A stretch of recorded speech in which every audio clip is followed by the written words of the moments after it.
Hello and welcome back to my channel. I'm Ember Lore. In this video, I will be covering medical astrology. And one really fun fact about astrology, there's over 80 branches of astrology. A lot of people don't realize that. They typically hear about tropical astrology or Western astrology, maybe Chinese astrology, but there's a lot of different forms of astrology. And at one point, it was actually normal for doctors and physicians to use astrology to schedule appointments, figure out when they would perform surgeries, and to figure out imbalances in people. One of the really interesting things about medical astrology is that it was used for centuries, going all the way back to ancient Mesopotamia, Rome, Greece, the Middle Ages, the Renaissance. It was even part of the curriculum for medieval European universities. You had to learn astrology in order to become a physician. Now, you may be wondering what happened, why did this suddenly go away or became unpopular, I guess. Well, around the late 1500s to 1600s enrolled the scientific revolution. This is where scientists and doctors were more so focused on experiments based on mathematics, observations, things like that. And you can't exactly see the influence, I guess technically, tangibly see the influence of a planet influencing somebody. So they began to phase out astrology, but to me, that was a huge mistake. There were also other influences like the church. It's sort of hard to follow a god when you have astrologers who can predict what's coming up next, and then you actually see that come into fruition. So there was a lot at play during that time as to why astrology got phased out. But it didn't completely disappear. Some people still practiced it. But as far as the Western side and the European side, they started to phase it out completely, which to me was a huge mistake. By the 1700s and the 1800s, astrology was no longer considered something that could be taught at the schools anymore. And it was actually banned, which is crazy because it wasn't due to people getting injured and it wasn't due to people having horrible results. It was just due to the fact that they didn't want it practiced anymore because they didn't believe in it anymore. But it was working for all of those centuries. So anytime I am asked to look for any potential injuries or bodily harm someone might face, there are four placements that I look at. I look at the sun sign, the first house, the sixth house, and the 12th house. Starting off with the sun, the reason why I look there first is because the sun represents your core energy, your vitality. So this is where I can figure out where your stamina is, what tends to lead to burnout for you, and what keeps your energy strong. That's why I look at the sun first. And there are a few common things that I notice amongst the elements. So for example, fire signs, Aries, Leo, Sagittarius. I notice that these sun signs tend to have strong energy, but burn out when they overexert themselves. They tend to have these ideas, really go for it, rush into it, but it can be directionless, which could lead to injuries and burnout. When it comes to the earth signs, Taurus, Virgo, and Capricorn, typically I notice steady vitality, but stress is stored with these signs. A lot of times, earth signs will hold things in. And if you know anything about stress, holding in stress can cause a plethora of health issues. Not to mention, each zodiac sign already has health issues, well, body parts associated with them that they already tend to have health issues with. And I'll go over that too. When it comes to the water signs, Cancer, Scorpio, and Pisces, I've noticed their emotional health is directly tied to their physical state. I notice that water signs feel everything and they go through constant fluctuations. And when you feel everything that intensely, that is another thing that could cause stress. Something I've noticed amongst the air signs, Gemini, Aquarius, and, ooh, I'm skipping someone, Libra. I've noticed that they tend to get mentally overstimulated. They enjoy mental stimulation. These are the curious people. They want to know a lot about everything. Heck, they want to know everything about everything. But that could lead to burnout for them. Sometimes they overdo it. Sometimes they think they want to know a lot about a topic and they get really into it and then they overwhelm themselves. These are the people who really shouldn't watch the news too much because they will overthink everything that they saw in the news. After I look at somebody's sun, then I go to the first house. Now, this is the most important placement when it comes to figuring out health conditions or any potential injuries. The first house not only represents identity and ego, but it represents the physical body. So you got to pay attention to the zodiac sign if you're trying to read your own chart, the zodiac sign in that house, and whatever zodiac sign is in your first house, you have to look for the chart ruler. So whatever planet rules that zodiac sign, you have to figure out if it's in a good house or not. That's another really important thing. Also, you have to look at the aspects. If it's negatively aspecting, things could happen, whether it's regarding travel causing an issue or sports causing a health issue, a plethora of things, right? So I always focus on the first house because I can also see stress patterns. I can see if you get overwhelmed easily. I can see if you are prone to certain conditions. Like, for instance, if you're a Virgo and you have, I mean, If you have Virgo in the first house, I notice that these people tend to have issues with dandruff. They tend to have psoriasis, skin issues, acne. That's just something that I've noticed. Also, stomach issues, issues with their intestines, especially whenever they're really upset. That is a common pattern that I have noticed, which makes sense because Virgo rules all of those things. But just because someone has Virgo in their first house, I can't only focus on that. I need to figure out where Mercury is because Mercury would be that person's chart ruler. So I hope that makes some sense. But so that would be another place that I would look at if I was trying to figure out somebody's medical condition or potential issues. And another reason why it's important to pay attention to the planets in the first house is because, for instance, let's say you have Mars in the first house. These people tend to have or suffer from inflammation. These people tend to rush into things and have heat injuries. Maybe they burn themselves, whether that's in their childhood or adulthood. These people can also strain themselves. They may lift too much or lift something too heavy, whether it's trying to prove a point or whatever the reason is. A lot of times they do strain their muscles. Another example would be Saturn in the first house. Saturn here causes stiffness and chronic issues, a lot of issues with maybe your joints not moving correctly or dealing with things like carpal tunnel, things like that. Also, if you were to have something like Jupiter in the first house, these people, Jupiter is all about expanding, right? So these people may overindulge a little bit. They may overdo things sometimes. That's why it's not only important to understand the zodiac sign in your first house and where the ruler is, but also the planets that are sitting in the first house. The next spot that I look for whenever I'm looking into this would be the sixth house because sixth house covers minor illnesses. So this is another important placement. When it comes to the sixth house, it also has to do with daily routine. So this is how you could also figure out if your daily routine is causing you stress and causing the illness, if you're straining yourself in your daily routine, hormonal issues, things like that. When it comes to the sixth house, it's important to pay attention to the planets there too, but I typically focus more on the zodiac sign. Well, I will use both when I'm reading someone's chart, but if it is empty, you can still focus on the zodiac sign in that house. For example, so if Virgo was in the sixth house, then typically these people, their health issues are linked directly to stress. They typically have nerve issues, gut issues, indigestion. Typically, these people throw up when they are really stressed or overwhelmed or didn't prepare for something like some sort of groundbreaking news through breakups. These are the people who are going to throw up over that. Now, let's say somebody has Pisces in the sixth house. Now, this can make things a little unclear. It's a little hard to read Pisces. Pisces typically in this house have sensitivity to medicines, and it's really hard to diagnose what is wrong with them, Pisces or Neptune. And that kind of goes for the first house too. It's really hard to pinpoint what is exactly wrong with them. So if you have that placement, it would be important to check the first 12 in the sun. That's when I would really need to tie all of those loose ends basically when reading a chart. Now, if you were to have Taurus in this house, Taurus is going to have either a knee issue, a foot injury, or maybe something's up with their throat or thyroid inflammation. That is something I see all the time when I see Taurus in the sixth house. If someone were to have Capricorn in the sixth house, this is where I notice bone and joint issues or dental issues, something going on with the teeth. So that is why it is important to also pay attention to the zodiac sign when it comes to the sixth house. Now, I'm not saying to completely disregard the ruler of the sixth house and to figure out what's going on there because the sixth house has to do with minor illnesses. You still want to check where the ruler of the sixth house is. So, for example, if the sixth house ruler is in the 10th house, then typically this person's going to be pretty stressed out when it comes to work. Their stress or their illnesses will be work related. If the sixth house ruler is in the 12th house, typically this leads to exhaustion and burnout. If the sixth house ruler is in the second house, then typically there's something going on with this person's diet or their resources are directly tied to their health issues. So you want to pay attention to the ruler for sure in the sixth house, but that's just sort of the order I go in. I have a very unorthodox way of reading charts. So when I give advice, don't take it as law. It's just my method. You do not have to copy it.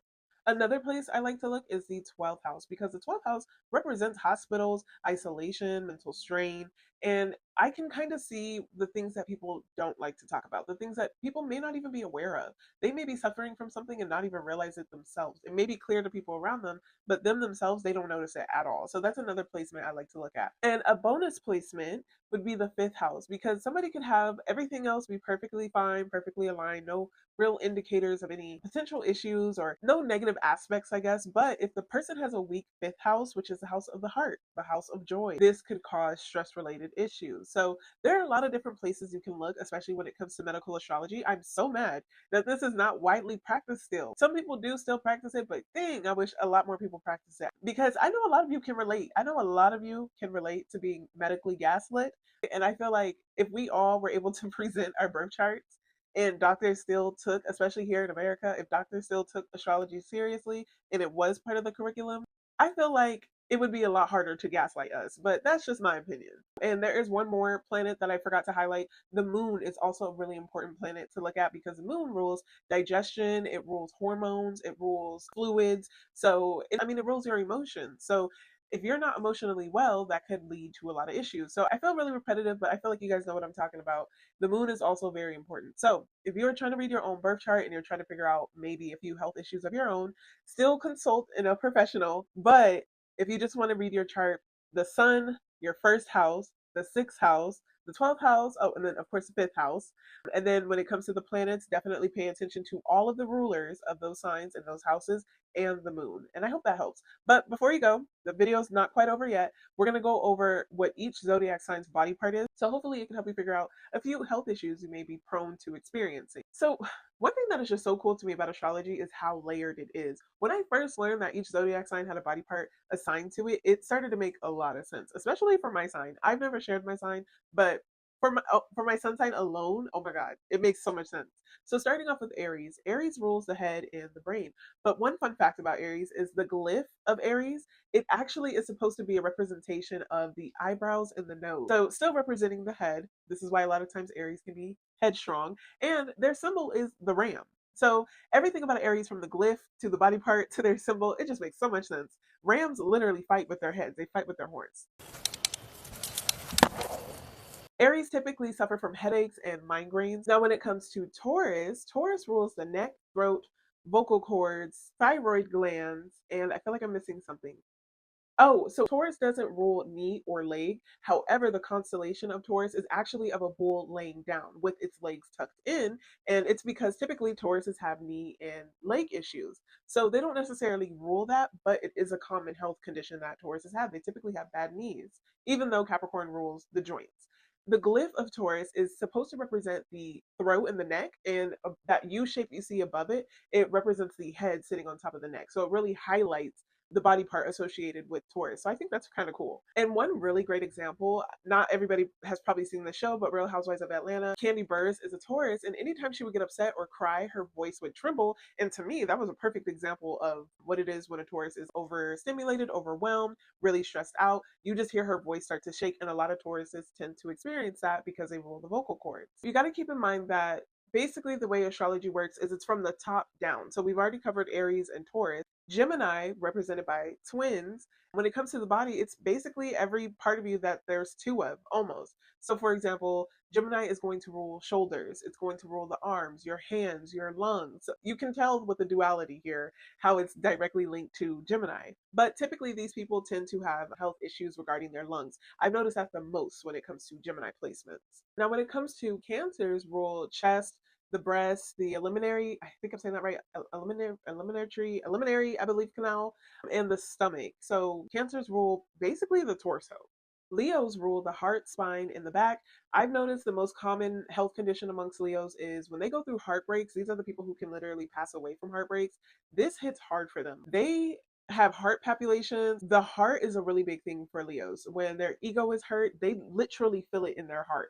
Any sort of strong emotion, especially negative emotion, Leos feel that in their heart. Like that is something I have definitely seen and noticed myself. My homegirl, her brother went through a breakup. He had Leo in his sixth house. He literally had to go to the hospital because he was so messed up over this breakup and he was having heart issues. So if you have any Leo placement in any of the placements that I pointed out, please be careful and be aware of that. Also, the spine is an issue. Lots of back issues with Leos. They tend to have some sort of back injury, whether it's at work, whether it's from them playing roughhousing, because Leos, like, they have a lot of energy. But I would say the heart stands out the most when it comes to Leo, at least for what I've noticed and I have personally observed. And I know earlier in the video I covered a lot of Virgo, but Virgo rules the abdomen, the spleen, skin, and intestines. That's why I said I noticed that a lot of Virgos have psoriasis and deal with dandruff, because that is a skin issue. And when Virgos are really worked up and really upset, they definitely feel it in their stomach. When it comes to Libra, Libra's body parts are the kidneys, lumbar region, their butt, lower back, and endocrine. I can never say this word. I'm not a doctor, but endocrine or endocrine system. I'll put the word up for sure. But one thing that I've noticed the most when it comes to Libra is lower back issues. I even made a TikTok about this, and almost every Libra commented about how they all have lower back issues. So if you have Libra anywhere, beware of that and take care of your lower back. Too many issues. You're already prone to too many issues there. And a lot of Libras tend to be very scared of death. They don't like to talk about any sort of health issue that may lead to death. So I hope that this helps as far as giving you an area to really focus on and to take care of, so that you don't end up in the hospital over it. But especially them kidneys, because sometimes Libras can be drinkers. Libras and Sagittarius. So really take care of those kidneys. Scorpios rule the sexual organs, and I've noticed that they are prone to STDs and UTIs. That is a very common thing for Scorpios. They tend to deal with STDs, from however early they start to have sexual intercourse. This does not mean if you have Scorpio in your chart that you are for sure going to get an STD. I want to make that very clear. This is just something that I have noticed. It's also the body part that you rule, so we do have to pay attention to it as far as health issues that you may come across. And STDs is just the thing Scorpios are sort of prone to. Sagittarius rule the hips, thigh, pituitary gland, the sciatic nerve, and the liver. Again, like I just said, Sagittarius, y'all like to drink, so be a little careful about that. I made a TikTok video about this and it was very split. Literally, half of my comments were, I do be drinking, I need to calm it down. And the other half of my comments were, I don't drink at all. Okay. Sagittarius is to enjoy a drink maybe 2 or 3 times a week. I've been practicing this for about 10 years. I'm sorry, I just have not seen any proof of otherwise. And of course, I've never met every Sagittarius in the world, but this is something that I have personally noticed. I'm standing 10 toes down and I have moved across states. I have been to a lot of places. Y'all Sagittarius like to drink. Be careful because you could be putting your liver at risk. And for you, it's really that deep. So because you are associated with that, just ease up on the drinking a little bit. Ease up on whatever is a little harsh on your liver. Also the hips. Sagittarius tend to be very active, very sporty. These tend to be the athletes. So if you find yourself having hip pain or thigh pain, get that checked out. Try not to wait.